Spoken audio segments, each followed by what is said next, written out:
Hey, all right. Good morning, good afternoon, good evening, whatever it is, wherever you're at. Welcome to the Wilderness Labs Twitch stream. I'm really excited actually to be doing this again. I hadn't done it. I haven't done it in a while, and I miss it. I miss everyone coming on and chatting and doing live hardware and industrial design. And but I'm starting it back up, so should be generally every Wednesday from here on out for a while. And yeah, I'm really excited. So thanks for showing up. So today we are going to be building some fun hardware. We're going to be building a kind of a battery powered, low power GPS and environmental sensor tracking sensor system.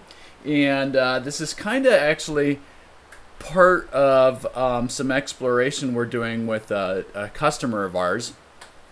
I thought it would be fun to actually just build the hardware live, because it's a good example of, it's just good to show how easy it is to actually build hardware. As we've done before, it's pretty fun, pretty easy. So anyway, so today we are going to build let me show my other screen. Okay, so today, yes, it's a mess. We're going to build this. So we're going to build this little environmental tracker, and it's going to be powered by a core compute module.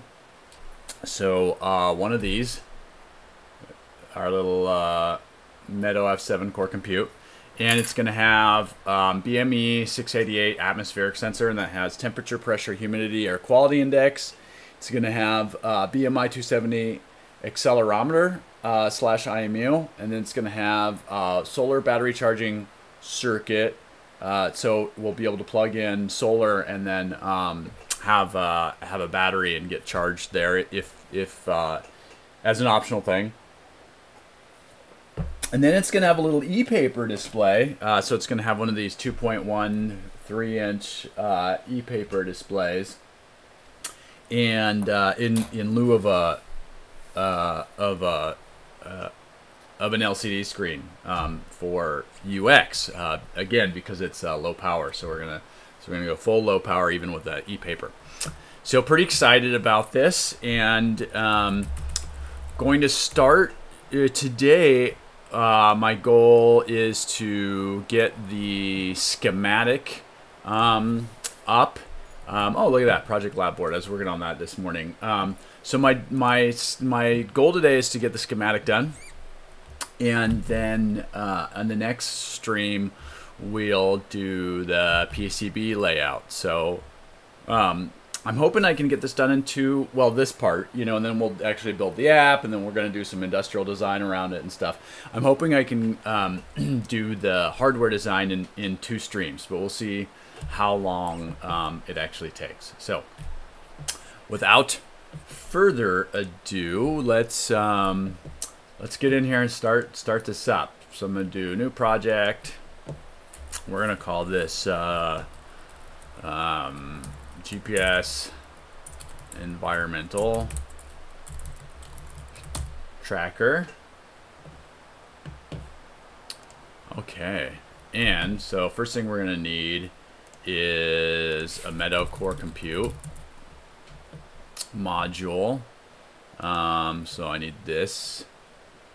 There it is. It's our Meadow core compute module, and we actually have 2 of these. We have the logical logically organized one, and then we've got this one that's sequential. And I don't know why ZADA isn't showing it, but this one has the pins actually kind of grouped by function, which is a little more helpful.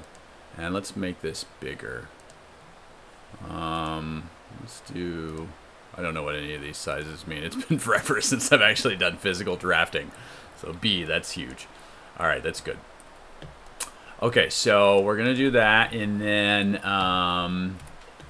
next up is our BME 688 atmospheric sensor, and I'm gonna do what any good developer or engineer should be doing, which is copy pasting previous work. So if I go to the project lab board here, design, and this should be all open source on OSH Hardware Lab, but I think I'm gonna actually save this out to the repo because I don't love the way that EZADA does their open sourcing stuff, and GitHub's just better. So anyway, let's do it. So we need a BME 688. So let's grab that.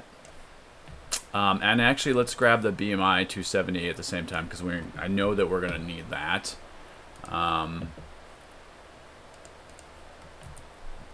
So we'll drop that in over here. And then we need some pull-ups on this I2C line, typically 4.7 and K. And what I did on the project lab board is, this is pretty cool. I put this little I2C accelerator, and what this does is this actually simplifies I2C by you don't have, so you put in these two 10K pull-ups on that one, and then it basically just figures out the capacitance of the line and stuff, and it makes a really clear signal. So it listens to things trying to trigger, and then it will automatically trigger for you the peaks and valleys. And this was nice on the project lab board because we had I2C plugin for cables, and so this was really kind of necessary if you wanted long cables, right? So we put it on there so that you could have you could do long cabling stuff on there, and then it would be pretty good. But we don't need that on this. I think that's overkill because everything we're not going to expose any external I2C cables or anything, or run anything very far. So we're just gonna use normal pull-ups on that, and they're currently 10K in here. We want to change these to 4.7K. So we're gonna do our usual thing, and we're gonna go to Octopart, and I'm gonna search for Yageo 4.7K 0603 pull-up resistor, and this is basically what we have piles of these in stock. So this is the value 0603, 47.5. That is not what I need. This one, that looks right. Part number looks right too. Although that's a 5%. Wonder if we have a 1% tolerance someplace. 0603, 4.7. High precision, high stability. I don't think we need that. But this one looks good. Although I know that we have piles of these in the office, so I'll probably just use this. And just as a reminder for folks who haven't seen me design stuff before, nearly all of our stuff I use fairly large SMT components. So I use 0603, and just to give you kind of a reference, this is 0603. I'm not sure if this is sized quite right, but 0603 is here. It's kind of the smallest size that you want to use when you're hand assembling parts. So let's change these values, 4.7K, and then let's just update this part number. Okay, good. So doing pretty well. We've got, okay, so we've got our core compute module in there. Let's go through our things. Oh, and then also we need USB stuff, boot, reset pins. We do have this. We do have this. Okay, so USB boot reset. So this is something that I have actually solved previously. I don't think I have. Oh yeah, here it is. So we've made a bunch of core compute. We've designed a bunch of core compute add-on modules that enable you to rapidly build hardware around the core compute. And we'll actually be putting these in the store at some point and announcing them. But we have these modules. You can see here they are. There's SMT modules. I'll set, maybe in the next stream I'll set up my other cameras so we can just show it on the desk and zoomed in. We've got these different modules that basically are SMT. They've got castellations on them, and they solve different use cases, and you can just compose entire, like in this case, you can compose an entire PCB made from these different modules, which really speed things up. They really speed things up for us, and I think they'll speed things up for you know, customers as well.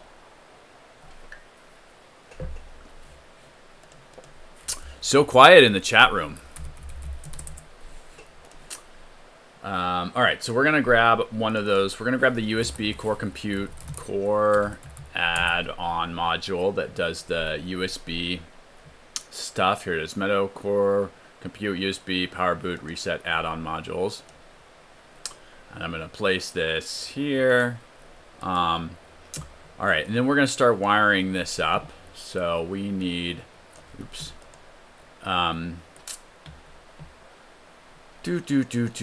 Let's get this, get rid of that name and tuck this away. So let's start, hopefully we got some room. Move this down, maybe, let's put this right here. Let's move these around a bit. Let's put this here, should have good space. And then this there for now. Okay, so let's get this wired up. We need power. This is going to be 3. And the nice thing about this USB power boot reset thing is it actually has a voltage regulator. It's got a switching power supply on there. It's pretty high quality. It's, well, actually very high quality. It's a very high quality module, and it's got a really nice switching power supply on there. In fact, let me pull the design up for that, and we can walk through it real fast. So add-on module, dual Ethernet. We've got a whole bunch of these. SD card, solar power. Okay, so here's the here's the module. It's got a USB-C port on it, and then it's got this really nice NCP 1597. This is a switching power supply, and has 3.3 volts out. It also, I think, has a 5 volt out from the USB bus, if I recall. Yeah, V bus, that should be 5 volts if you need 5 volts. And then it's got reset buttons, and if we look at the PCB, you can see that it's got a bunch of these castellations. So that's how it's mounted. So it's all fully SMT compatible, and it's a very compact little board for, you know, having quite a hefty power supply on there. And I think this is good for like multiple amps. This this switching power supply. So it's pretty powerful as well. Yeah. So that is that. So let's drop, so we already dropped that in, so that's that, and then we're gonna wire some of this stuff up. So I'm gonna wire, boop, power, 3 volt 3 in, and this I'm gonna put, let's see, I want to make this bigger. There we go. Now we got all the room.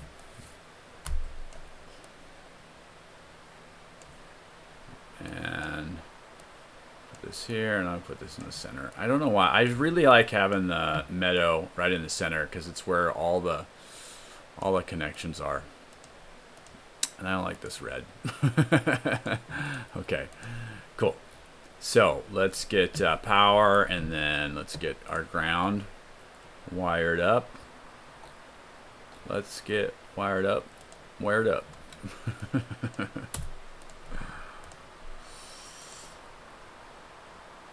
Doop, doop, doop, doop, doop.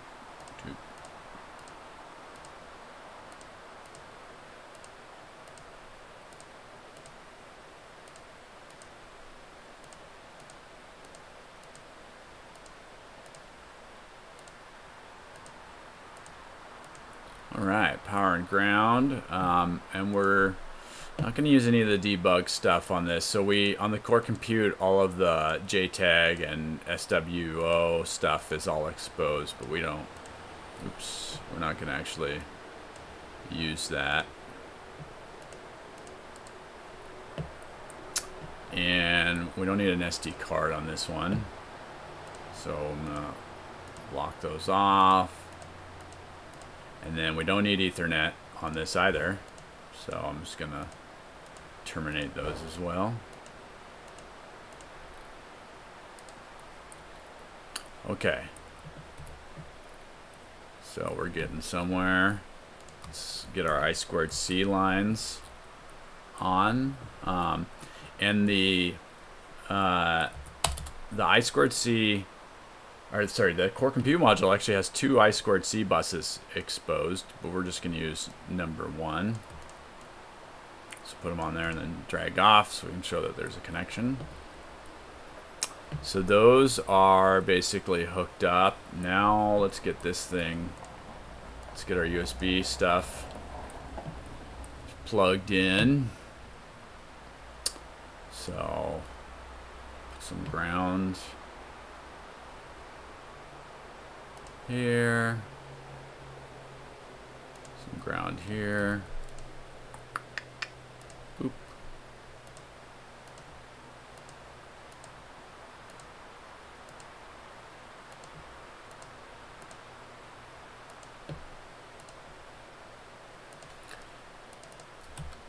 So how's everyone doing today on this lovely Wednesday morning here on the in the West Coast?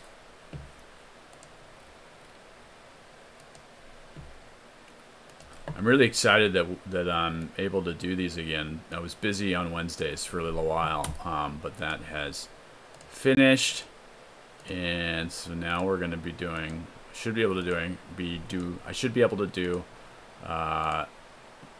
streams pretty consistently again, which I'm pretty excited about. I had a lot of fun running these before and had a lot of good feedback from community as we did them. Okay, so now we're going to hook up 3-volt power. I'm just going to grab this one, copy and paste.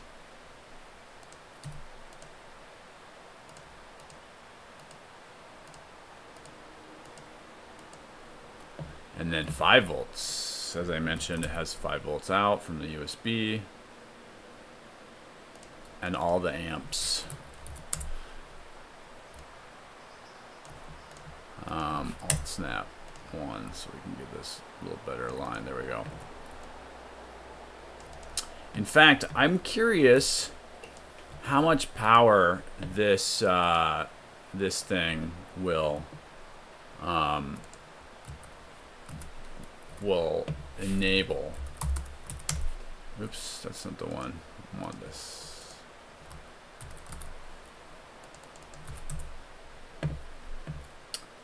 Two amps. 2 amps. That's a lot of juice. That's a lot of juice. Hey, Alan Tech. Oh, Fred. For reference, the Meadow-F7 V2 board, the Feather board, the voltage regulator on that is 800 milliamps, so 0.8 of an amp. So this is heavy duty. So that's like 2.4 times as much, almost 2.5 times as much. So a lot of juice on this guy. So very cool.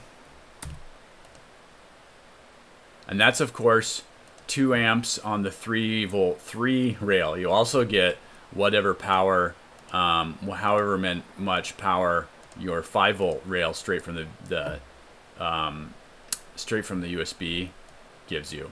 And because this is USB-C, we're actually not actually asking for a bunch. I think with USB-C, there's some negotiation. You can ask for like a lot of power.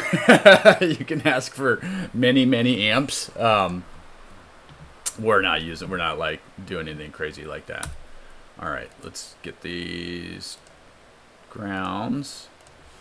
Okay, and now VBus 3 enable, F7 reset, USB, F7 boot, and 3V 3. So we're gonna run this to.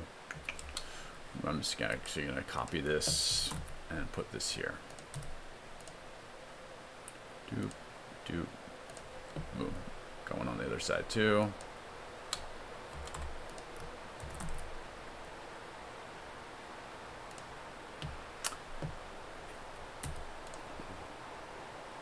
Oh no, that's 3V enable. I don't remember. I honestly don't remember what a lot of those, what that was for, the enable. VBus says, oh, this is plugged in and VBus is in. That's an indicator to the microcontroller. So VBus, and that goes over here. Although I don't even think that we need to. I don't think we need to actually plug that in. Certainly not the other OTG stuff. Let me pull up another project and where we've hooked up all of these. So we got the core compute, developer module, dual Ethernet. That's the big one. Well, I got one without Ethernet, but that's fine. We'll take a look at this. So this one has all of the stuff.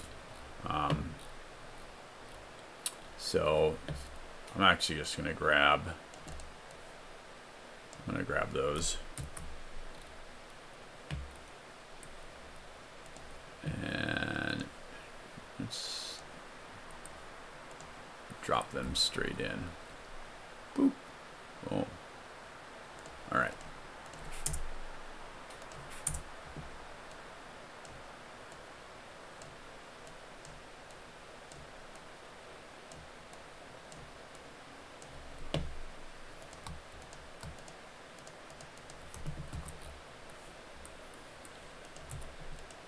And let's see how these all get wired up. So that's the USB. That's right. And we didn't need the OTG stuff.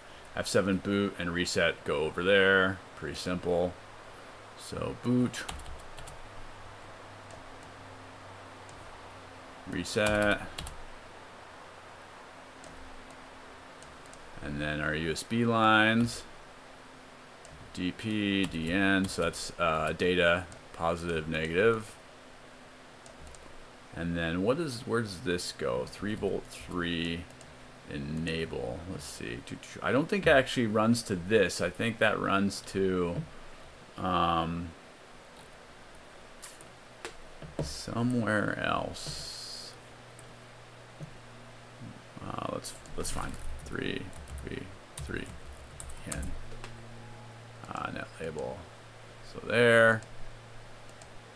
And the enable switch. That's right. So this turns the board on and off, and we actually see this in the project lab board. If I go and show, let's see, project.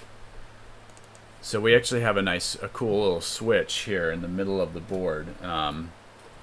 Right here, that's an enable thing. So that's right there. Right. It's all backwards. Right there, enable. So on off. I don't think we need to turn this on and off, so I'm just going to leave that off. We can add it later if we want, but I am just going to X that out. Okay, so now we should have that handled, this handled. So going back to this, we got our USB reset, boot stuff. Now we need solar battery charging and battery. So the solar battery thing is another awesome module.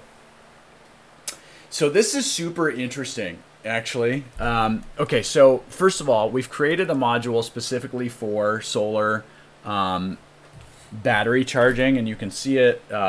Here it is on the new Klima board. It's this module here. The latest one you'll see on my screen actually only has castellations on top and bottom, and we did this because on the side were just a bunch of ground castellations, and JLC PCB charges you a bunch of extra money for castellations, and it's per side.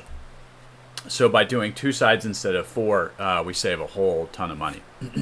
But this is a super interesting module, and it's interesting because the S7 Featherboard has onboard battery charging from the USB, and USB charging is super easy. It's a nice 5 volts in, and there's nothing crazy. It's all regulated and stuff.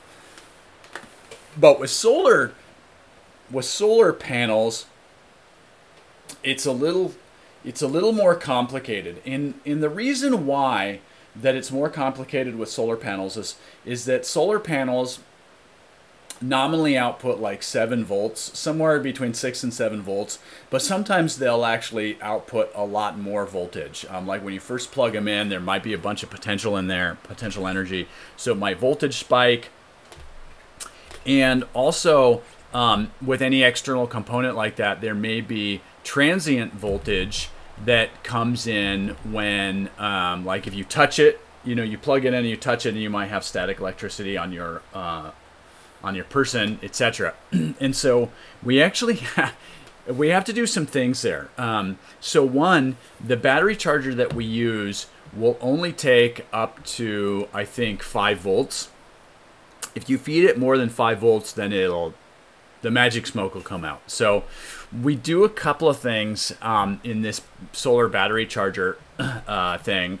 First of all, we have the other thing is that battery charging off of solar is much more efficient if you have a constant voltage. If it's varying a bunch, then it won't charge as efficiently as quickly. So what we do is we have the 6-volt solar comes in, and that comes in from the castellations, and if you had this on your own board, you might have we'll add actually a solar plug-in. So let me put that on my list here. We need a solar plug. So solar comes in, the power comes from a solar charger, and then it hits this voltage regulator, and this is this TPS.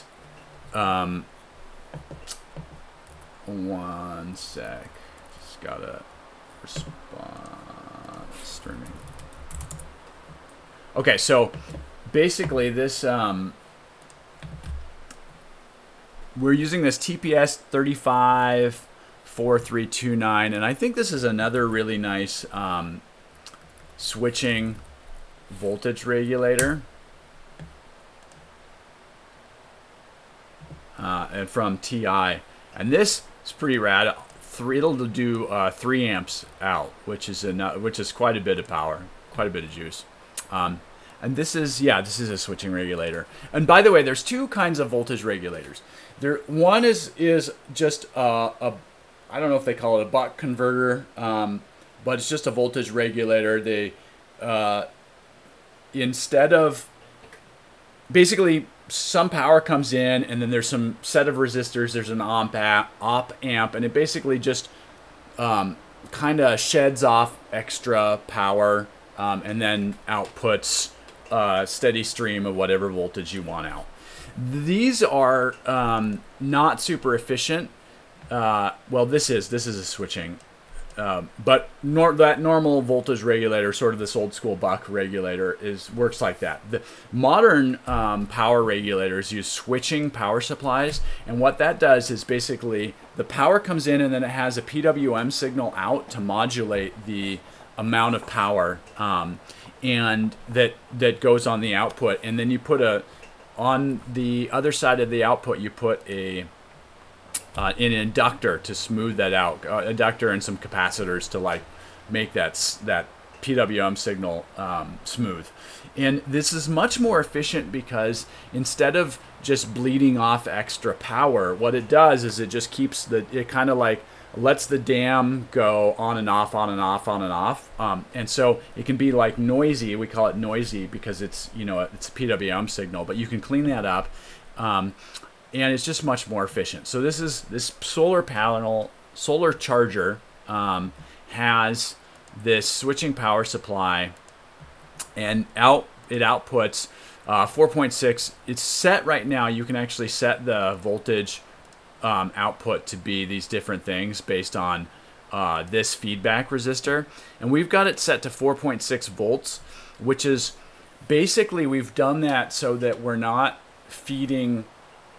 We're not going to fight with the power from USB and feed power back into your computer if it's, if this is over 5 volts. I don't fully understand how that works, but our EE told me that basically we got to do that. So anyhow, this outputs a nice 4.6 volts up to 3 volts, 3 amps, and then it also has this. It also has an ADC output. It has a voltage reference output in that we can read from the Meadow to see how strong the sun is, how much voltage, how much power the solar panel is putting out. So basically what we do is, assuming that this is 6 volts nominally, we put it through a voltage divider which bleeds off some of the current, some of the voltage, so that it never goes over 3.3. And then that provides an analog reference signal. It also has this, it has a diode here so that it will bleed off if there's any transient voltage. It'll dump that to the power line so that it won't blow our MCU. Okay, and then finally, it's got this battery charger. So this is the circuit here on the battery charger, and this is super interesting. Somewhere we have a block diagram that explains this, but basically what this does is it says, okay, here's our battery output. Charge the battery if there's voltage that comes in from the solar, and that's what this is. So basically we're saying 6 volt solar in, and this is a MOSFET that says, okay, if solar's coming in,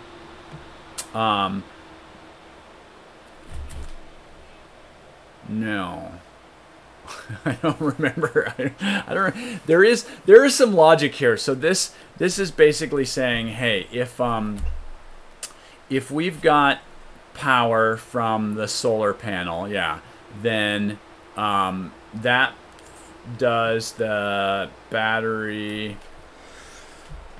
If solar is in, then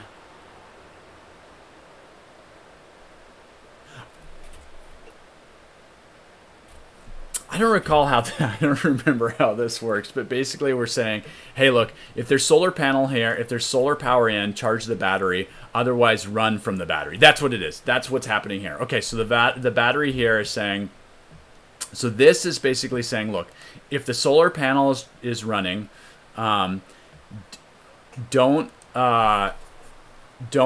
discharge the battery. Don't power V out from the battery. Power the V out from the regulated voltage. Otherwise, if this is off, then the battery power runs through V out. So this is like an all-in-one charging and battery power controller.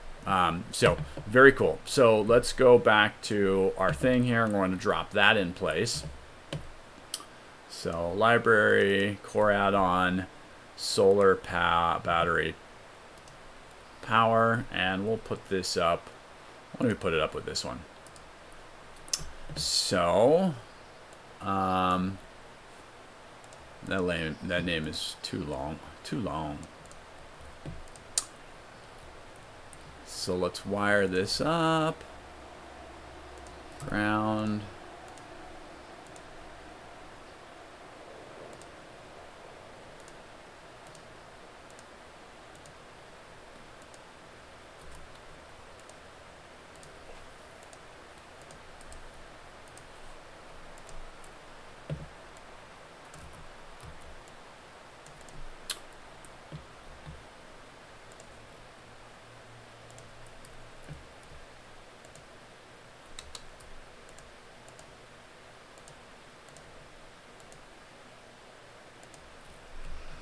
And then voltage out, so that's 4.6. And let me open up the Klima project to show how this is wired up. Probably could just copy paste this whole thing. Look at that. I should do that. Boop. Perfect. Let's go here, and then let's, because it's already wired. Okay, so regulated voltage out, battery charging.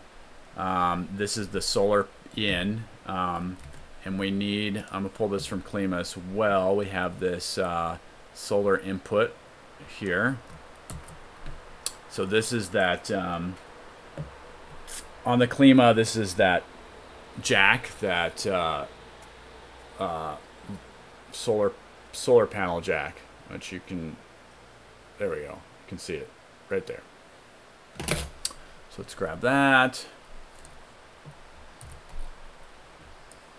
We'll toss it over here for now. Okay, regulated voltage out, solar voltage. So this is going to go into an analog port on the core compute module, and it doesn't really matter which one it goes in. But that's, we can use that to read the solar voltage, you know, like I said, the output of the solar panel.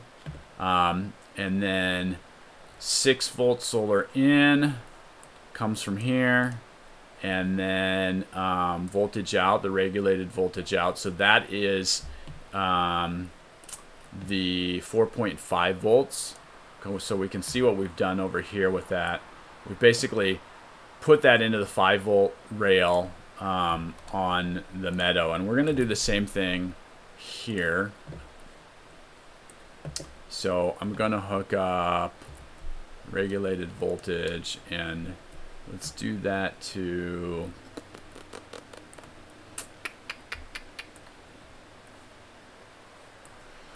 this is going to be a little weird. I think because if I do this, it's going to get complaints because it's sharing. It'll give me an error. It'll give me a warning, but I think that's fine.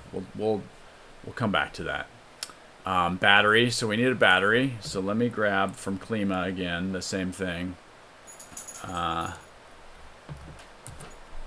Battery holder. So this is that 18650.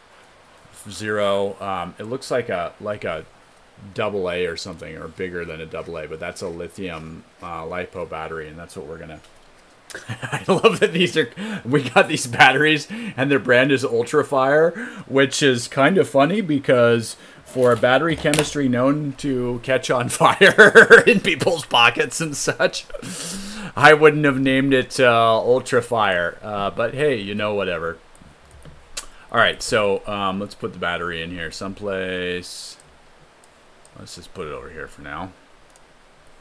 Okay, so that's got VBAT. That's where that goes. Regulated voltage goes out. 6 volt solar in, solar analog, solar output there. Okay, so we're doing pretty well. We've got solar battery charging. We put in the solar plug. Oh, I forgot GPS. And then a small e-paper display. So GPS and e-paper display. So we're going to do this 2.1 3-inch tricolor e-ink display that's from Adafruit. So I'll put that in here. 1.3 e-paper. And it's this one, except it's the tricolor. Here we go. Woo. So this is what we're going to drop in.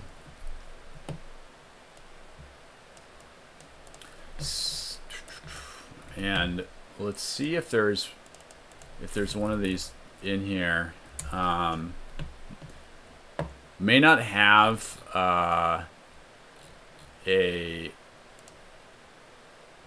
there may not be. So this is just the. There may not be a symbol and a footprint for this, but we'll see. Wait, Adafruit 2.13 e-ink. Hey, look at that. That's pretty good. That's exactly what we want. What's these other ones? Now that's with the ZIF connector, tricolor e-ink. Wow, look at that. That is very fancy. I don't see. Is that the? That's the symbol. That's ridiculous.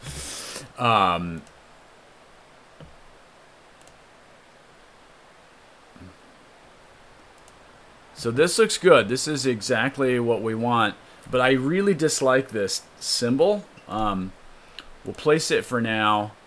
But notice this is just kajank. So we're going to do a new symbol for this. And it looks like, so this is a, how many?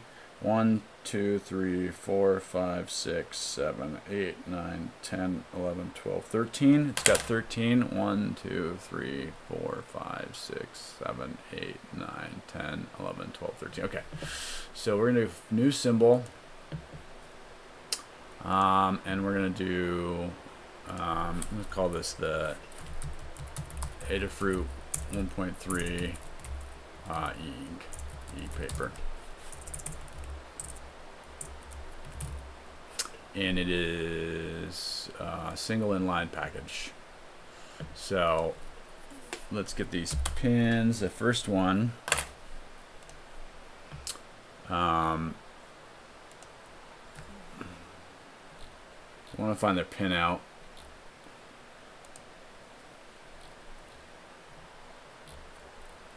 Can read it here, of course, but I was hoping for. They've got these in their GitHub pinouts. All right. So VN 3.3 ground, clock, SIPO, copy. So let's do this. So VN 3.3 ground, 3.3 ground, and then SPI clock, S clock, and then SIPO controller out. So this has master in, slave out. We've updated those with much better terminology. Controller in, peripheral out. So this is controller in, peripheral out, and this is controller out, peripheral in. And then e-ink chip select. So chip select. And data command. SRAM chip select. So that is SRAM chip select. So maybe we'll do this. Nah, let's do like that. SD card chip select.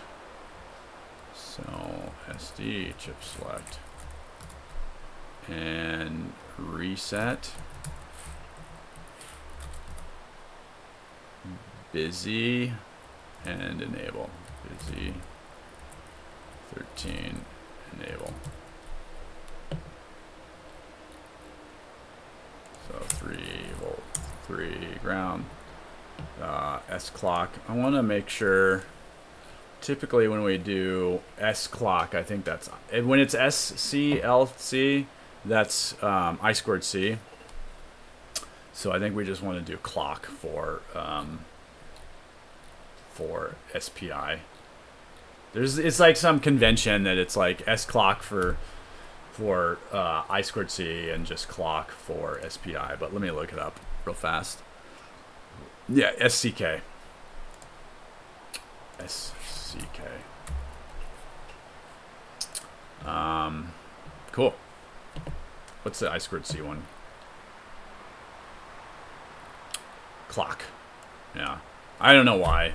So basically, I'll put it in the chat. So SCK, SPI clock, and clock, I2C clock. I don't know why that convention exists, but it does. Okay, so there's our pinout, and then I want to give it just a little representation that this is in fact a screen.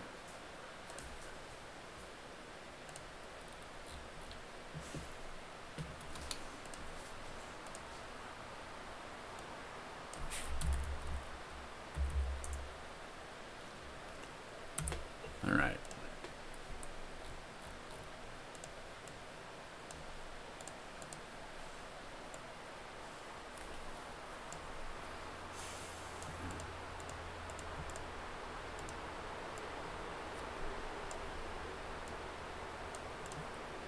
So, okay, fruit.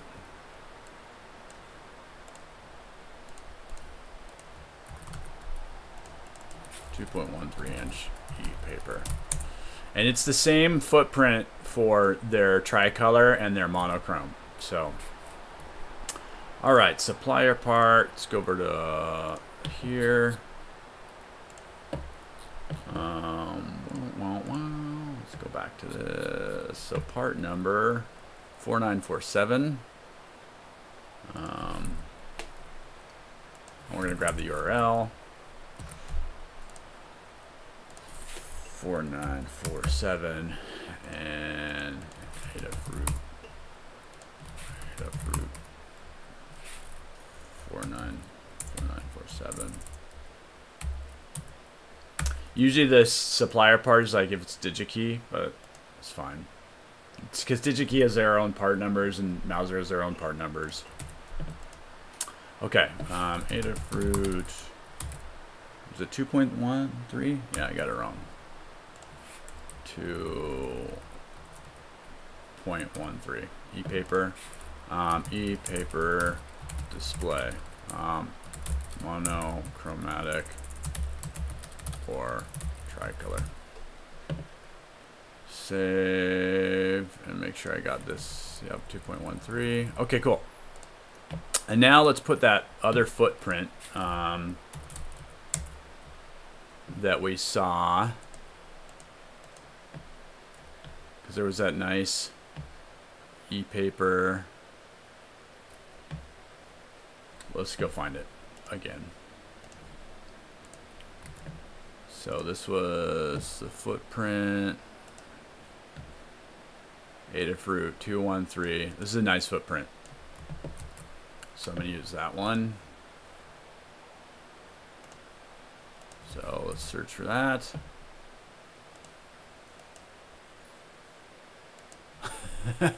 So many of them. Look at that. Oi. That's a good one.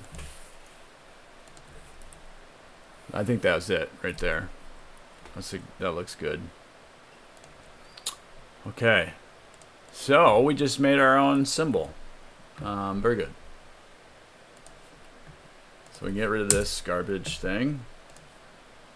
And workspace. Yeah, lots of... Oi, what's this? Place. Alright, now we got our e-paper display. Put this over here with our other peripherals. And now let's start to wire this up. So voltage in and 3.3. So we got to go look at the wiring. So technical details. We got to go look at how we wire this up. So pinouts.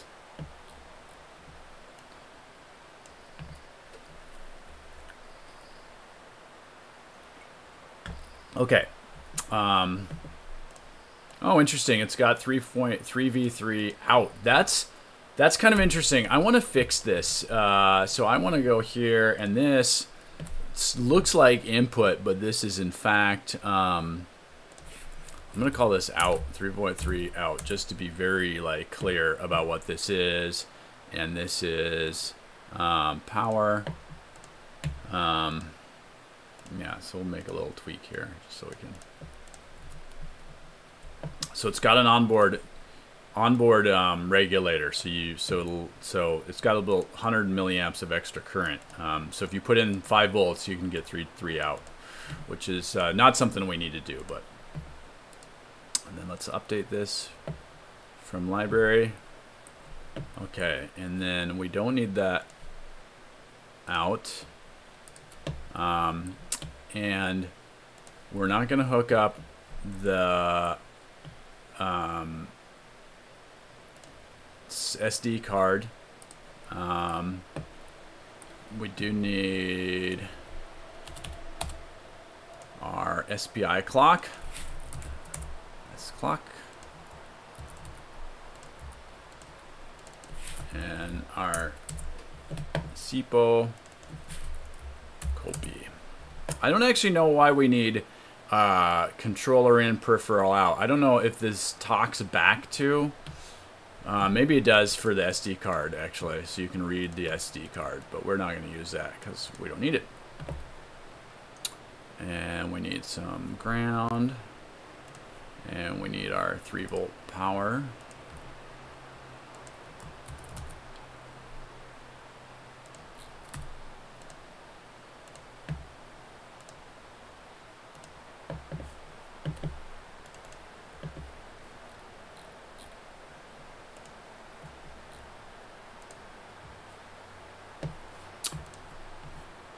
And okay, chip select, data command, and so we definitely need those.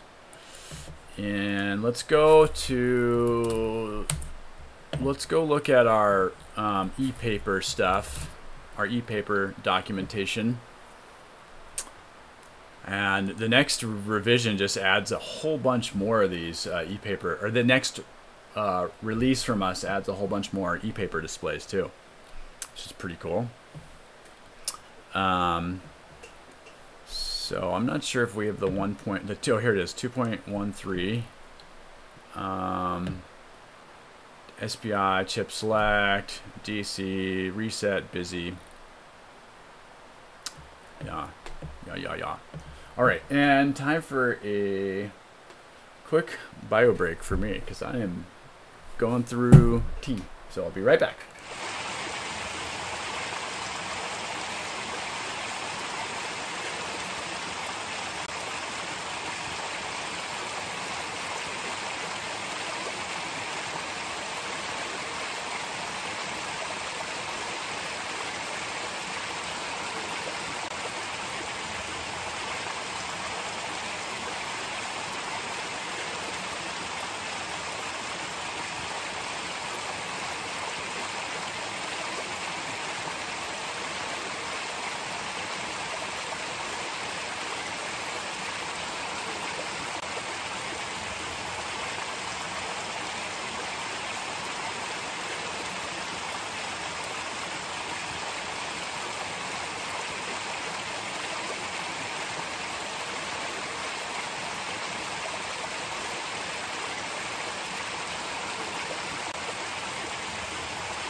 Okay, and I'm back. What do you folks think of that little video? That's a little swimming hole near me. So I like to go jump in that in summer and have a swim. And I was there last time, and I was like, you know what? I need. I was watching Frank Kruger's Twitch, and he's a pro, and he has a video for like, we'll be right back or whatever. And I was like, I should record some videos for that. Okay, back to this. So let's wire up the, yeah, very wilderness for sure. Let's wire up the rest of our e-ink module. So chip select, data command, SR, what was that? That was the SRAM. I don't think we need to talk to the RAM. And we do need to reset. And I don't know if we need busy or enable. We do need busy, it looks like. And we do need to enable, but we don't need the SRAM. Okay, so let's get these. So chip select. Let's do this. Let's do paper, EPAP, CS, and paper data command. These are not, so these will be separate for any other additional SPI peripherals, but these are shared, those ones. So that's why I prefix them with paper. And I do believe we need reset busy. We need reset. We don't need enable, it looks like. I wonder why that is.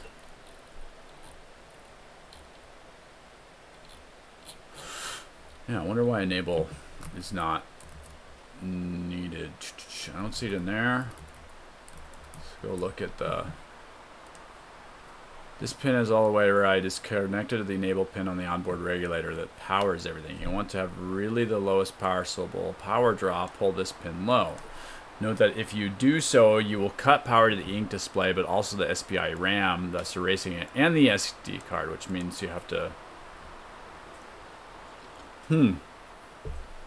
That's interesting. So it looks like we could drop the power down even more by connecting this enable pin, which is something that maybe we will explore in the future. I'll have to ask Adrian about that, because we may need to, we may want to add, we may want to figure this, add this to our, the enable to the driver. All right, so boop, boop, e-paper, reset, e-paper, busy. All right, let's be reasonable about this. 1, 2, 3, 4.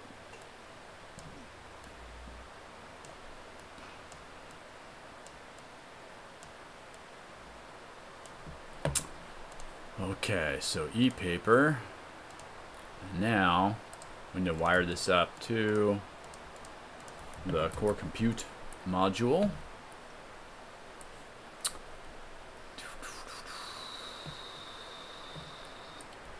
All right, lots of pins.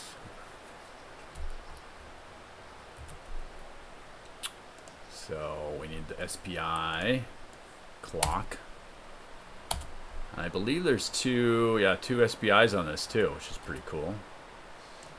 SPI 3, SIPO, copy.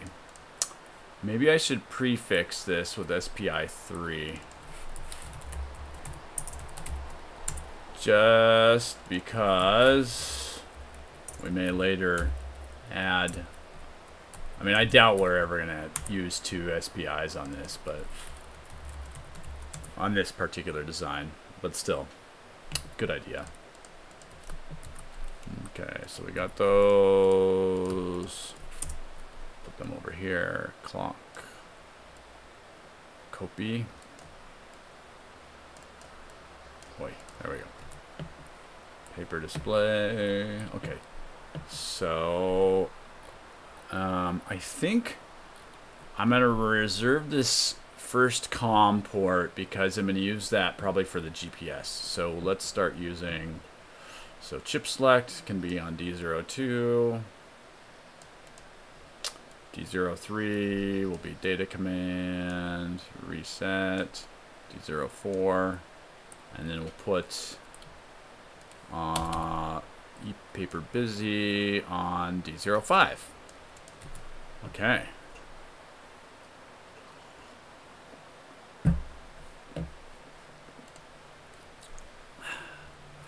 Very good. So, e-paper display, 0.13 inch. So that's in. So the final thing is our GPS sensor.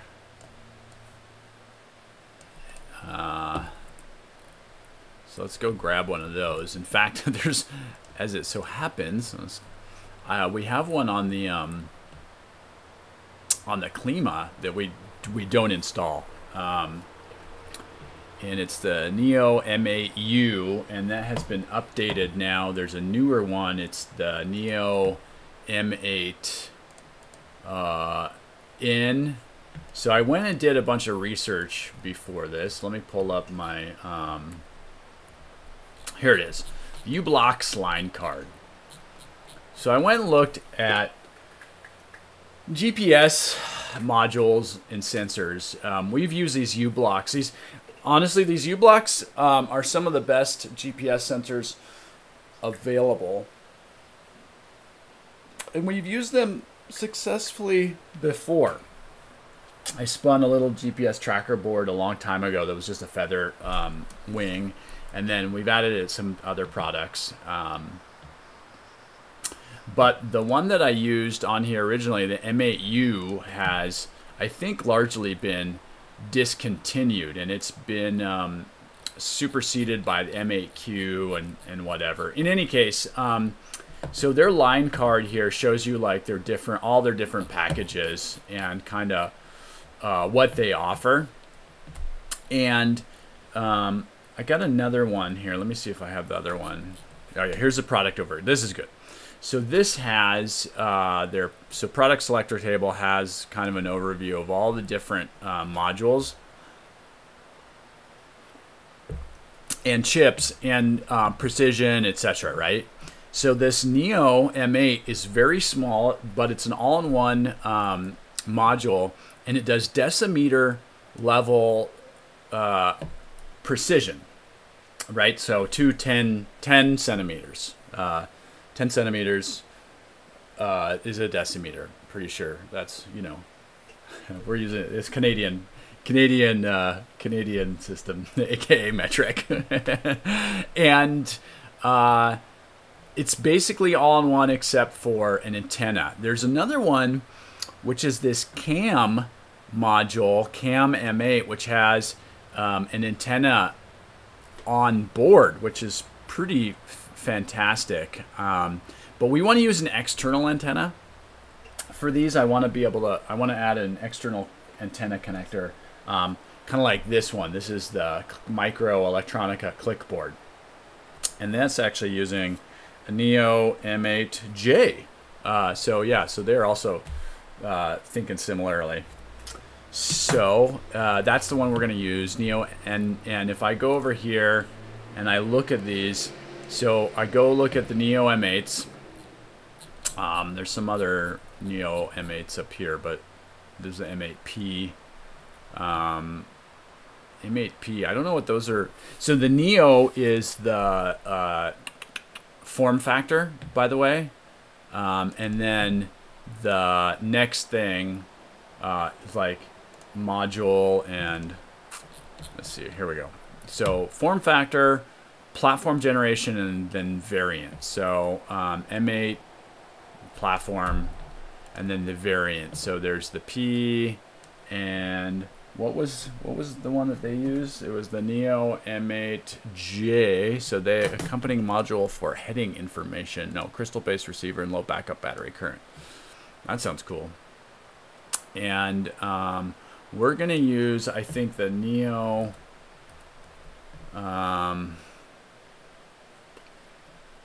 M8N or M8Q. They both have stock in the market, which is important. So what's the difference between N and Q? N is the oscillator version and upgraded, and it's upgradable. I don't think we don't need it to be upgradable. So the G or Q, and then it's kind of funny how you have to like look across a bunch of different data sheets to figure out the heck these things do. But one of the main difference between these is whether it has a crystal or an oscillator. And this is kind of interesting. So the difference between a crystal and an oscillator is that they are temperature. So where's my? Yeah. So the difference is that the one that uses the oscillator, that's what this TCXO means, is more stable across different temperatures and stuff. So an oscillator is basically a crystal plus a circuit that makes sure that the crystal is always vibrating at the right frequency, whereas just a crystal alone without a controlling circuit, nice hair, thanks. The crystal alone is a little less reliable, and it says that the difference between these is 1 to 3 decibels, which is huge because this is a logarithmic scale. So 1 decibel less means 26% more signal is needed. 3 decimals, 2x signal. So I'm going to just go with the crystal the oscillator version, which would be the M8Q, or what was the other N? M8N. I don't know if the M8N is in here. Let's find out. M8N. M8N is also the oscillator, which is good. I don't know actually the difference between the M8N and the M8Q. Both of them are okay with the power supply. I'm pretty sure they both do all of the major satellite constellations. Programmable data logging, some stuff I don't understand. No built-in antenna, so that's the M8N. Oh, and M8Q, right next to each other. So what is the difference? The M8N is programmable, I guess, so it's upgradable. Because you can add a USB to it and update it. So I don't really it doesn't really matter to me. And they're also the same form factor, so it's just a part change. You don't have to change the PCB depending on which one you want to put in. So let's just see what we have in stock. So DigiKey has piles of them in stock. Although it looks like maybe there's a minimum order of 1,000, which I will not be ordering 1,000 GPS chips. Minimum order of 250. That's a lot of money. That's $4,000. I will not be ordering $2,000 worth of GPS chips. Not for this. So looks like it might be the M8N that we do. And it doesn't matter because, again, we don't... Oh, the M8N is the nicer one? I don't know. In any case, we're going to use M8N. Long story short. So let me go back here, and this is the same footprint and whatnot. So I'm going to grab this. Boop. And drop this in over here with the rest of the peripherals. And we're going to do a little cleanup here. Oops.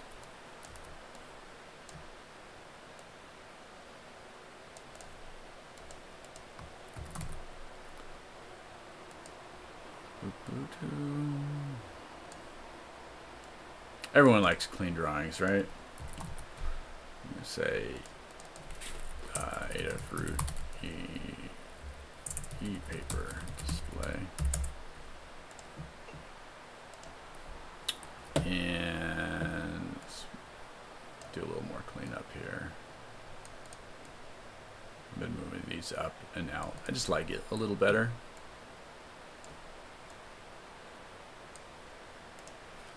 Amazon is where you bought yours. Oh, that's a good idea. I didn't even look on Amazon. See if there's M8Q on Amazon.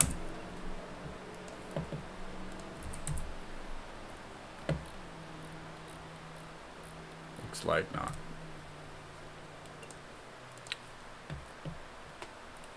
Alright, so this is our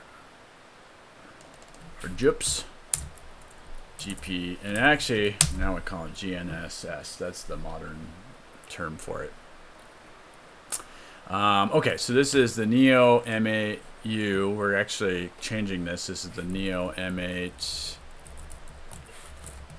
What did we decide we're going with, the Q or the N? I can't remember. N. Neo M8N.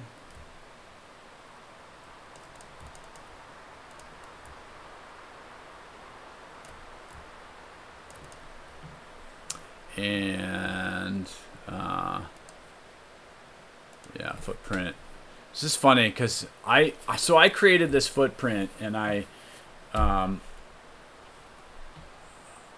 it the M8U. I should have just done Neo instead of the M8 because Neo is actually the footprint, but I'm not gonna worry about it right now. Fred. Brian, do you have a set of libraries that you use within Easy EDA? Searching for the meta board and I apparently don't have a good collection. Yes, so they're all public. So if you search for Meadow in Easy EDA, you'll get a bunch of different Meadow stuff.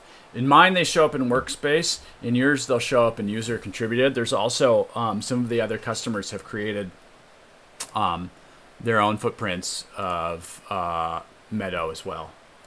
But I've got some official, I guess they're official versions. They're a little fancier. So if you need to drop a Meadow in, you should have those available in Easy EDA. Yeah, no problem, man. No problem. Okay, so let's go back to this GPS chip. Now the nice thing about this GPS chip is that it's super easy to wire up. The only thing that's crazy is the antenna. And that's not all that crazy. We'll talk about that in a moment. But basically, you have the option to hook it up to SPI or UART. It seems silly to hook up to SPI. Like, why do you don't need that speed? So I just hook it up to the UART, to the serial. And then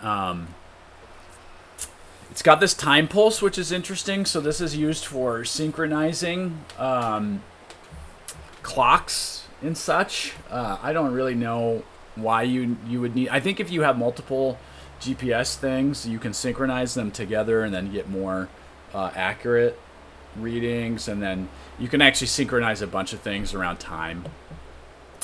And then the antenna, and then antenna power, and then reset N is reset not. So you pull it up to 3V 3 to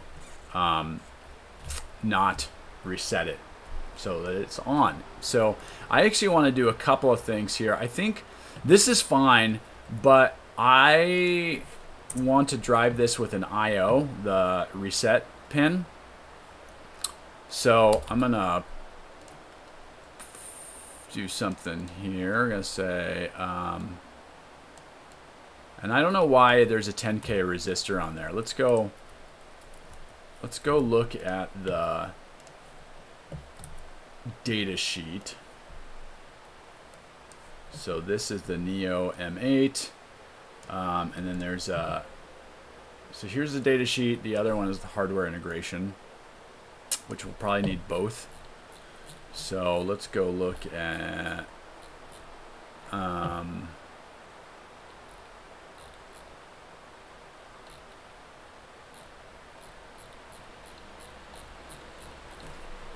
somewhere here is going to be the pinout stuff, pin definition 15. Reset N, okay.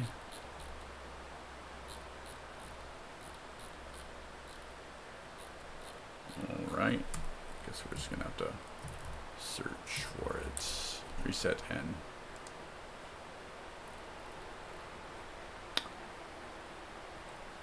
Pull-up resistor for, so there is an internal pull-up resistor. That's really interesting for the reset, not reset. So we don't actually need an external.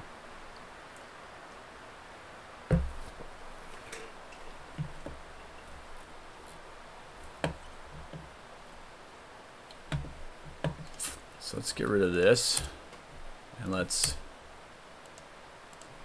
we're gonna hook this up directly to an IO. So we're gonna say GNSS reset and cool. And then these are no longer do not install, because we are going to install this. Okay, so let's grab reset com and hook those up. Boop. COM4TX, COM4RX, and I want to get this right. So this is a thing that serial is so silly because it's like TX RX, but TX from the peripheral, TX from the controller. I don't know. Let me look in my. Let's see, I got some GPS wing here. So RX goes to, so from TX to RX, from TX on the GPS module. So looks like I got them named correctly. So RX, so this is transmit from the module. Oh, look, master in, slave out. So should be, let's fix this while we're here. Library Neo. Let's update this. Edit. So I actually added these so that we would know if it's controller in, peripheral out. So there would be no ambiguity. Let's do a quick update just to make this more. Is it 2 or 5? There we go. I can't remember which one is the normal one. I think it's 2. Now it looks official. And we're gonna save this. This is just the Neo. It's not Neo M8. It's just Neo. So ublocks Neo. I got that right? Ublocks. Save that. And then this footprint. Let's update this footprint as well. So I'll go footprint, Neo, mine. Oh, looks like I didn't make that footprint. Neo M8U. Well, I'm not going to worry about it for now. But now I got this updated. Boop. Well, why is it saying still Neo M8N? It shouldn't say that. Name, ublocks, Neo. Thanks, Trey. Good to see you.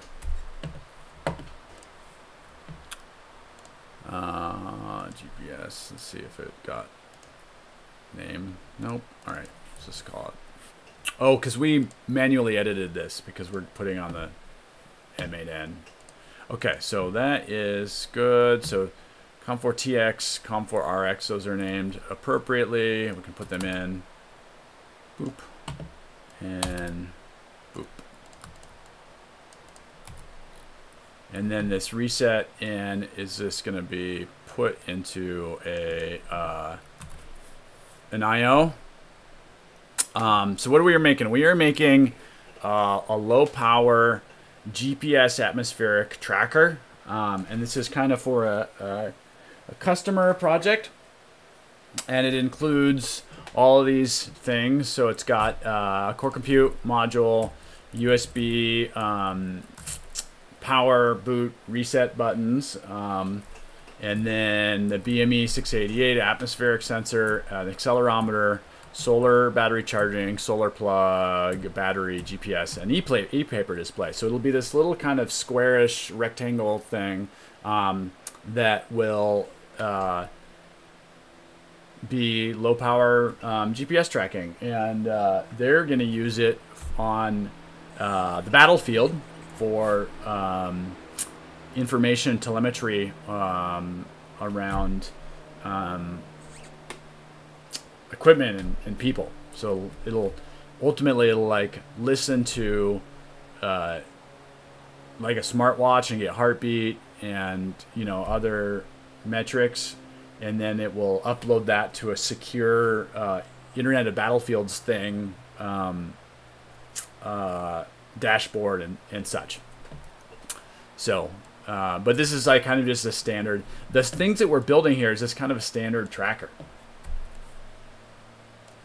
Okay, so moving on. Got that in. Okay, now we've got to get the antenna stuff. And this is something that I kind of, I just kind of hooked up before. Yes, Skynet. So we have it in the, here it is in the Klima. And let me grab this, and then we're going to talk about this. So here's the antenna.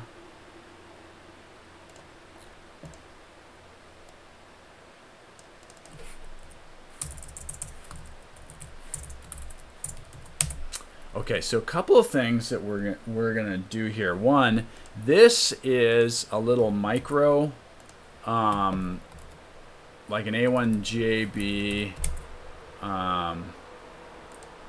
little micro antenna connector,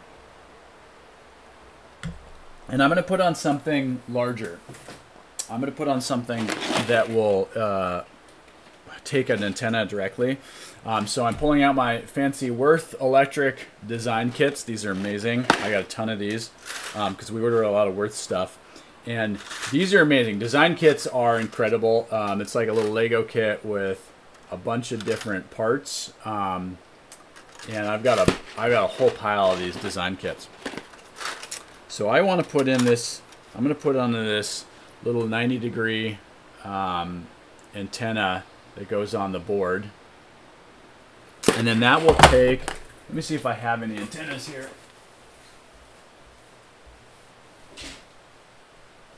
Solar.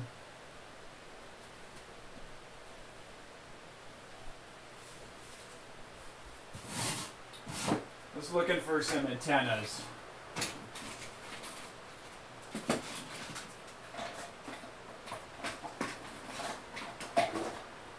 Okay, so most of them to the office, all the little ones, like the ones we use on Klima, but here's a giant antenna.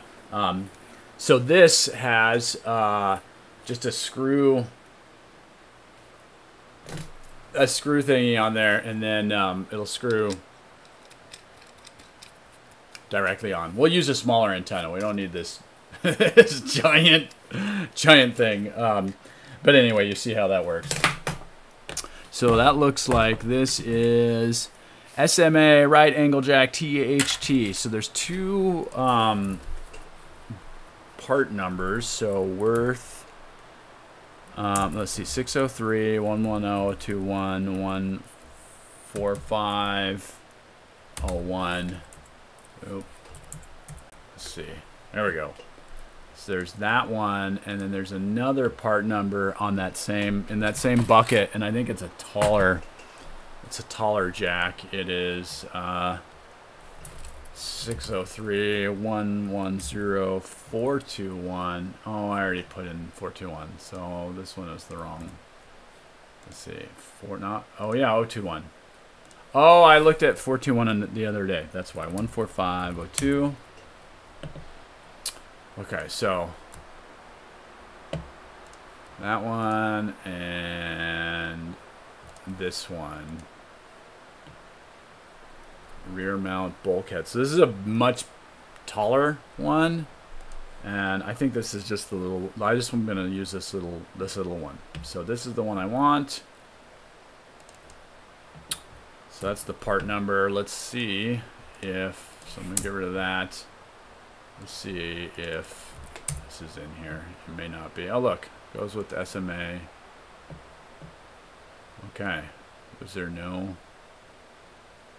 Oh, I looked up footprint. So neither one of these have a...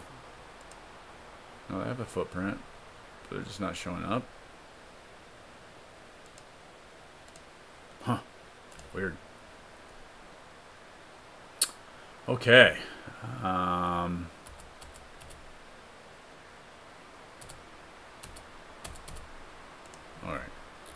That's a silly... That's a weird-ass footprint. Why is there a thing there? And... I'm gonna do it my own, I think. So let's go to this A1JB. All right, symbol. So this is a really common. Just want to find a good symbol for this. There we go. That's like a pretty common.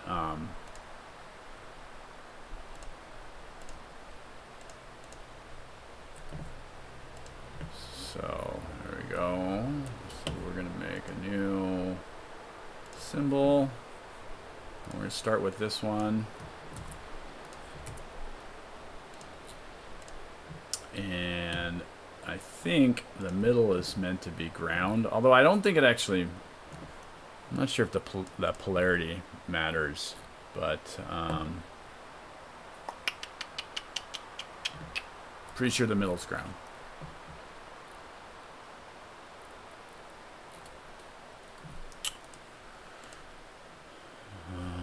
And if we look at some of the other ones, I think some of these actually call them out as signal and ground.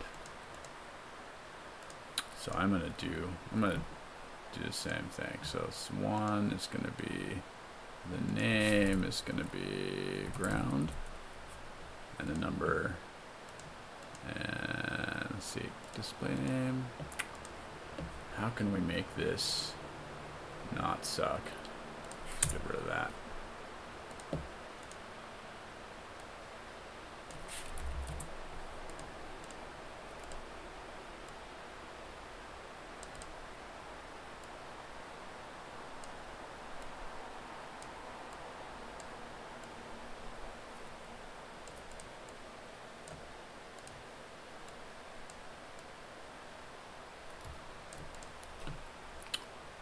Ground one.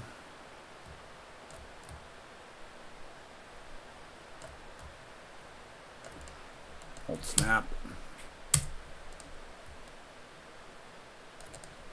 Two, it's going to be signal.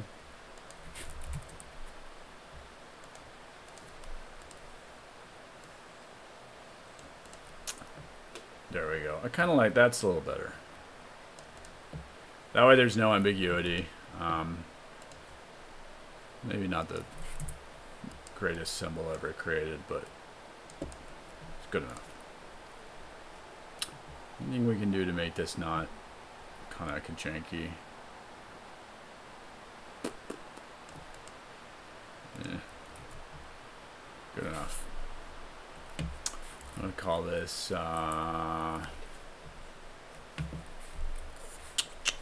coax antenna.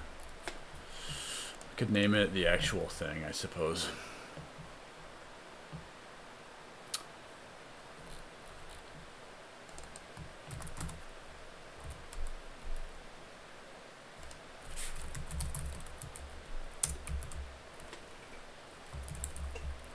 Worth electronic. Boop.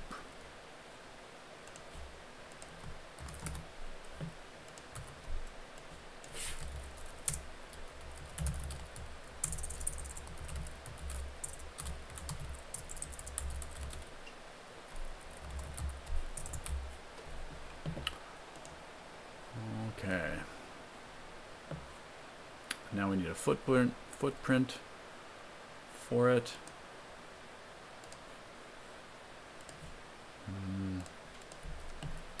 So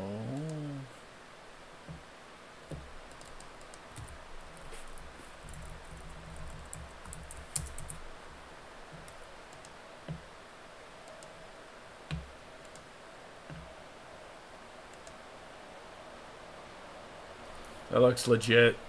So SMA 603. Let's just do this. Oops. I keep grabbing the whole URL. Not what I want. Signal and then the grounds. Sweet. So it looks good. So we go back over here and we're going to put in our symbol place. Okay.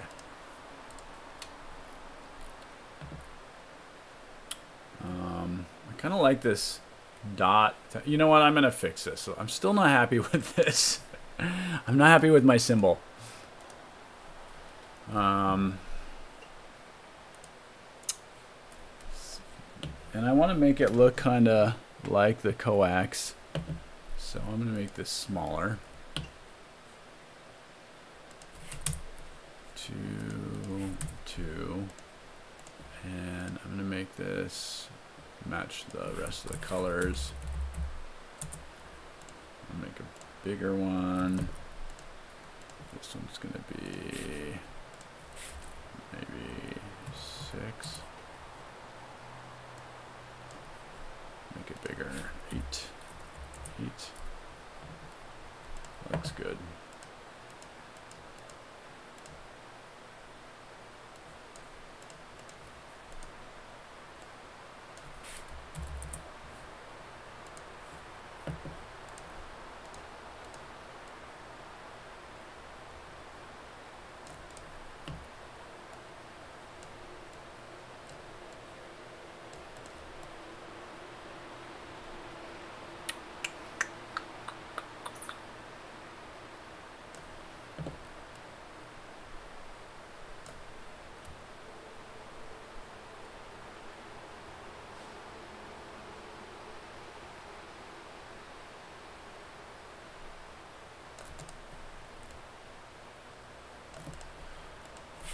I think we're approaching something better here.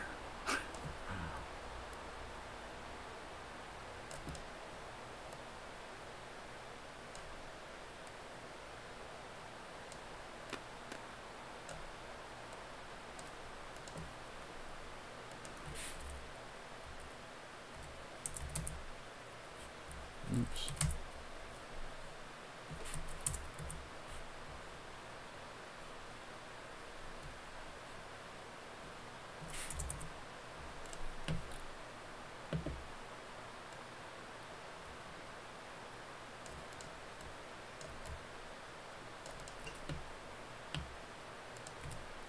Alright, I think I like that pretty good. Pretty good.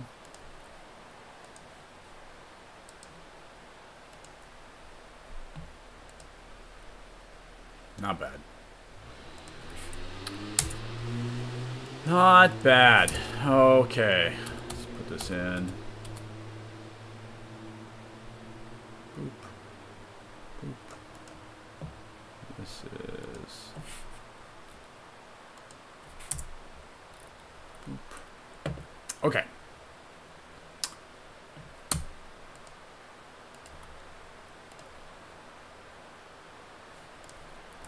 So we got to go look at this antenna design. So it's got some controlled impedance, which is interesting.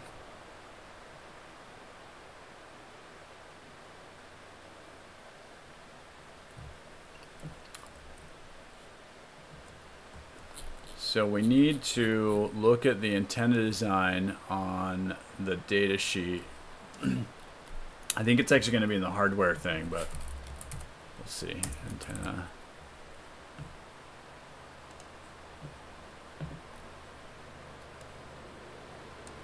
Passive and active antennas. Hardware integration. Okay. So there's two types of antennas that we can use with this.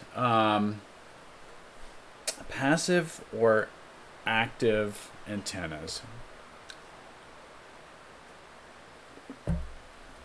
And it's been a minute since I actually have done this, but I'm pretty sure I just did a passive antenna before. I think an active antenna is powered or something, which is like well beyond my my design capabilities. I'm not an RF engineer, but this did work, and it worked quite well. So we're just going to do this. You're just going to follow their active, their passive antenna design. So design using a passive antenna requires more attention to the layout of the RF section. Oops. Typically, a passive antenna is located near electronic components. Therefore, care should be taken to reduce electrical noise that may interfere with the antenna performance. Passive antennas do not require a DC bias voltage and can be directly connected to the RF input pin. Sometimes they may also need a passive matching network to match the impedance to 50 ohms. Figure 6 shows a minimal setup for design with a good GNSS patch antenna. For exact pin orientation, see NEU M8 datasheet 1, which pin orientation, that's just where the pins are. Design with path using sufficient bandwidth to receive altitude. And then here's an external LNA and SAW to increase sensitivity. I don't think we're going to need that. I don't even know what that is. With some low noise thing. And anyway, so the one thing about this is that it's got impedance, controlled impedance to 50 ohms. And so that's the one thing that we have to think about here. So, and also, let me look at the antenna RFN. I wonder why. So last time I actually did do this stuff, but I don't see an LNA. What's this? Oh, we didn't install any of it. Let me go look at my this thing. So this is the one that I actually used before. We'll just ignore that. LNA enable can be used to turn off the active antenna power. Possible future pull enable serial. I think.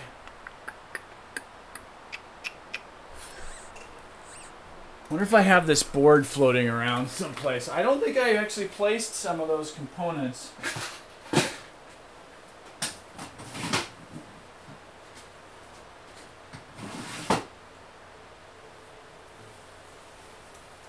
I think that board is at the office, so I might need to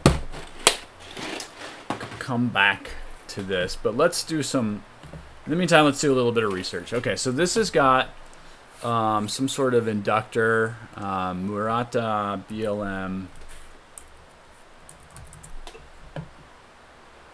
ferrite bead filter.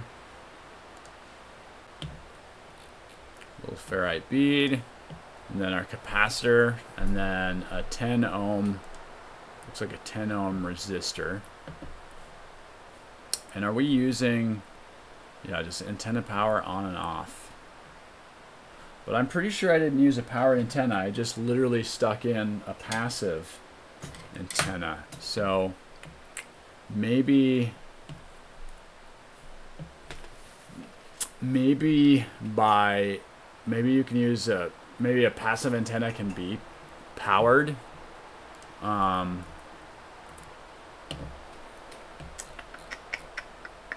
Minimal setup, RF in, ground. And this one is the external LNA.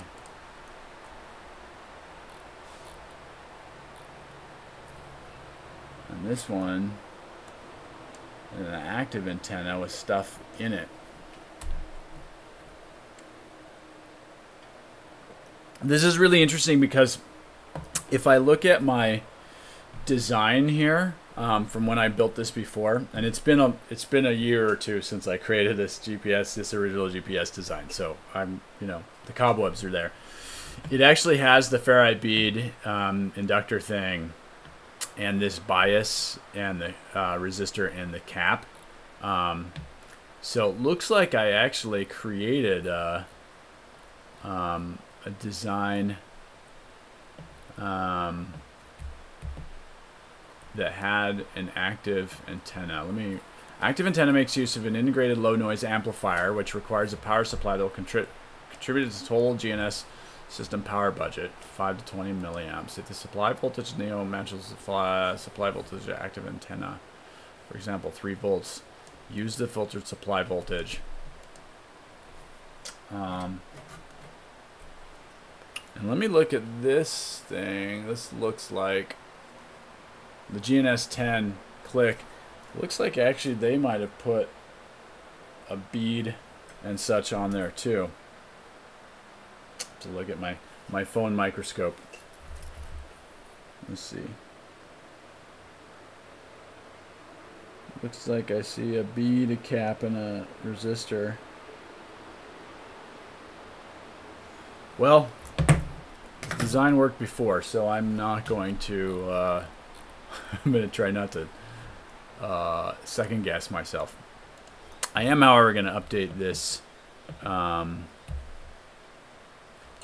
symbol to a US one. So this is going to be, oh, we're on the wrong thing. Okay, so these are not DNIs. We're going to place all these and place this one. Okay, so let's clean this up a little bit.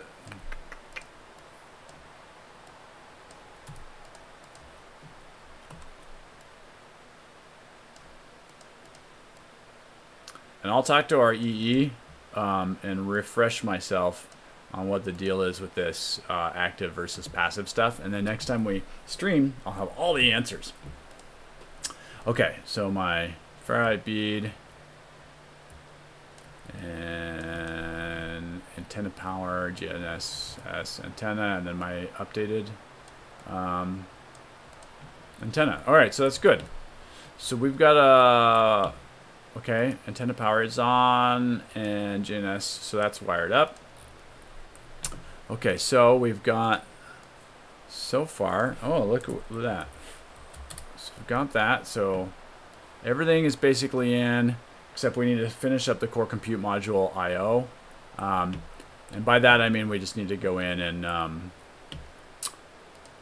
put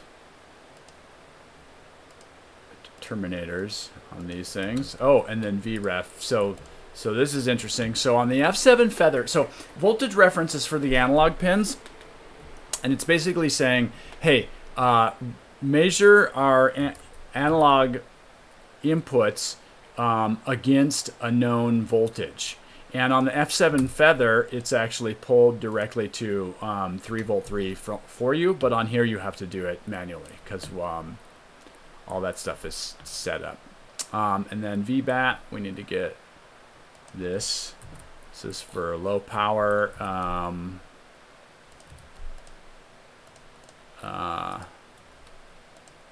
real-time clock. Okay, Ethernet's all closed up. And then OTG, we don't need. And let's see. I kind of want to put an LED on here just for debug.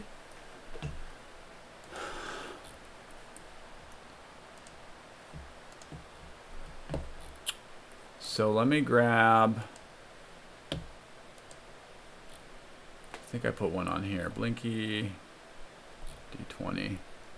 Maybe I didn't.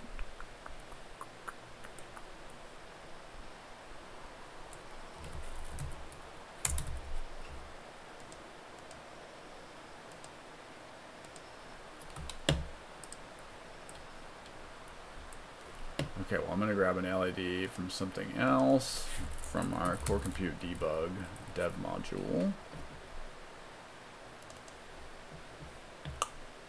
Not that one. SCI test fixture. Here we go.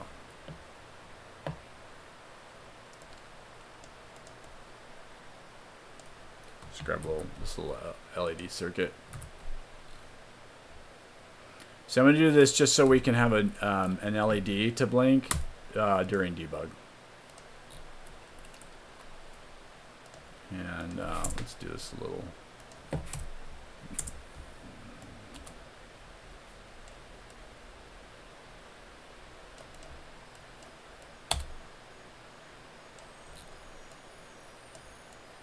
LED is simple, it's just LED and then resistor.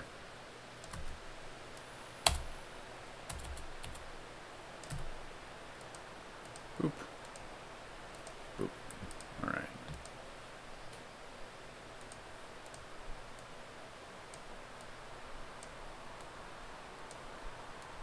Cool. And then these are gonna be nope, nope, nope, nope. Nope. Nope. Nope. Nope. Nope. Nope. Nope. Nope. Nope. Nope. Nope.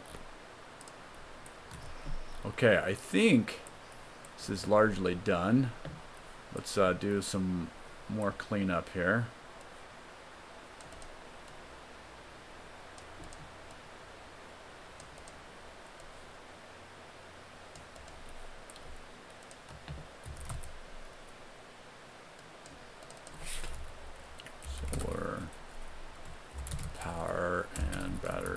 Charging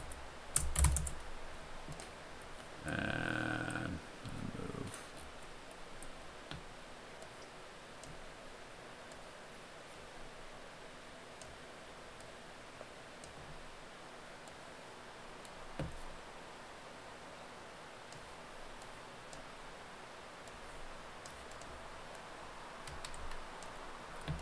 What just happened?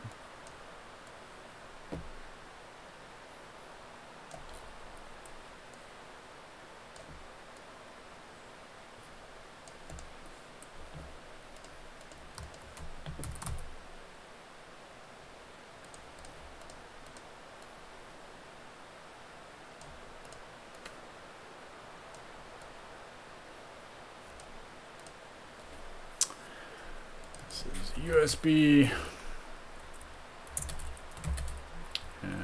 USB boot reset. Okay, now we're gonna get an error on that, but everything else should be good. We'll get a warning. All right.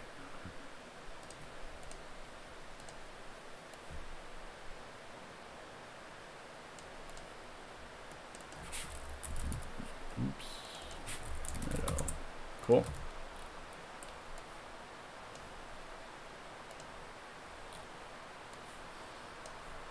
What's happening? Why is it doing that? All right, now let's check our design. So looks like our 3-volt 3. Why is that? Says net labels not connected with any pin. That's weird. Did I don't think I mistyped it. 3-volt 3, right? Weird. Let's just put on another one.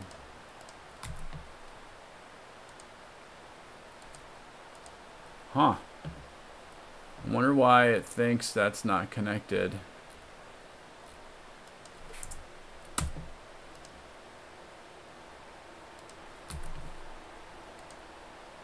Oh, it wasn't some weird not connection there. That was interesting. 5-volt reg 3. Okay, so this one says that they're sharing. If it's designed on purpose, please ignore this warning. Which I did, in fact, design on purpose. But this one, incomplete net, so should contain 2 or more. So I have not hooked that up to the core compute module. So I need to hook it up to an input. And I gotta pay attention to, because it's gonna be an interrupt, I gotta pay attention to the interrupts to not, you know, with the interrupt groups, we can only have one item per interrupt group. So let me grab a little table here from the Klima, wherever Klima is. I had it open, right? For Project Lab Board, this is what I want. Interrupt table.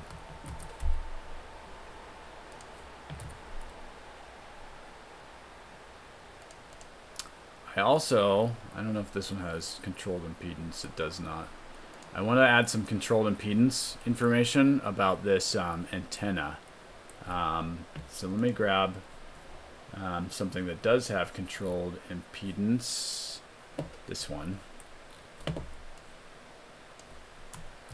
We'll talk about that in a second. So before we're almost done, but before we go, remind me to talk about our controlled impedance.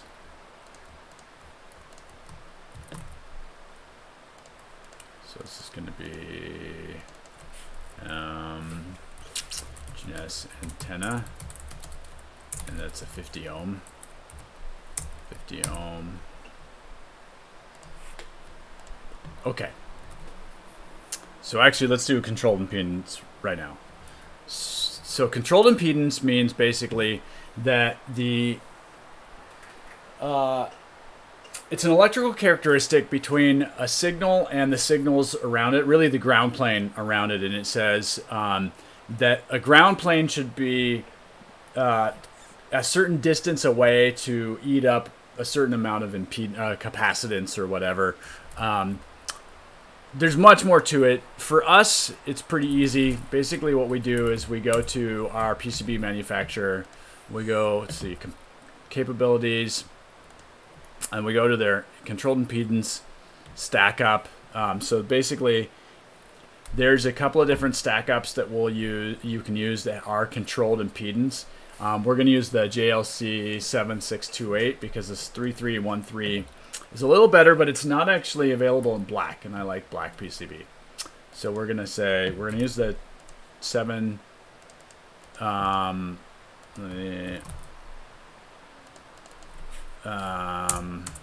Oops.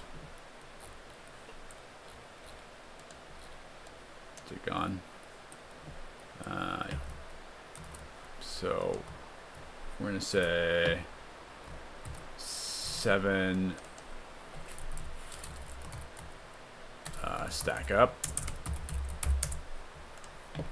And basically what we do is we go to their calculator, impedance calculator, and we say, this is what we need. Impedance value 50 ohms, 4-layer, 1.6. Single ended. Differential is like if you have two lines right next to each other, like USB, but we don't need that. And then, yeah, so recommended trace on JLC 7628 is 11.5 mils. So we can go here. Oh, and then we need to calculate. I do everything in metric. I used to do mils. Hate it. Hate it. So 11.5 mil to millimeter. 0.293. So outer layer, right? That's what we're looking at. Outer layer, 0.293. So 0.29, and there's no spacing because that's if you've got two of them. So now let's go calculate the inner layer. So inner layer is 9.25 mils. 9.25. So 0.235. 0.23 mil. 0. 0. So when we lay this PCB out, the antenna with the antenna trace is going to be 0.29 millimeters in width. So that was just a lot of, I mean, that's basically all we have to worry about for controlled impedance. And if you want to learn more about controlled impedance, there's a couple of things. In hardware, I think we've got some, maybe I haven't put it in yet.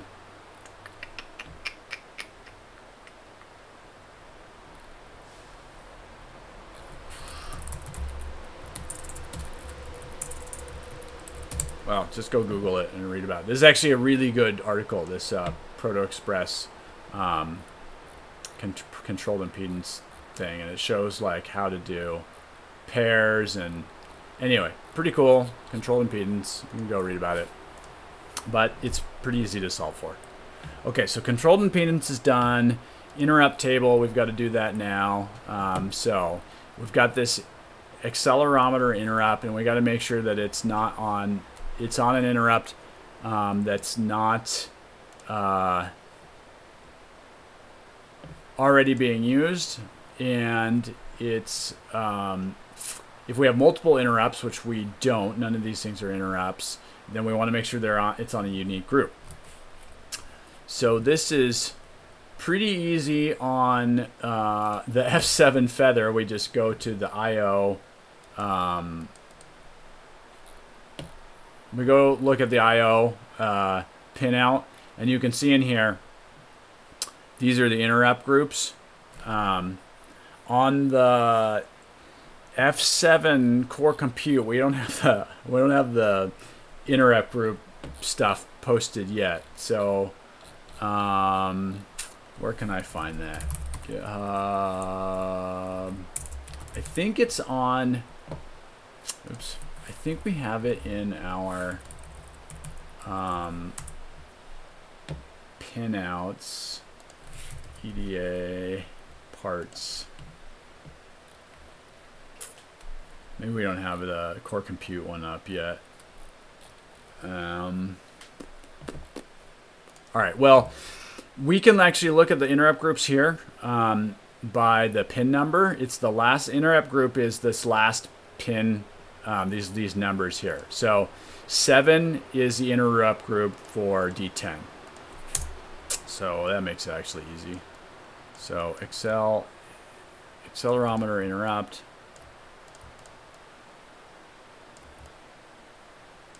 is on 7.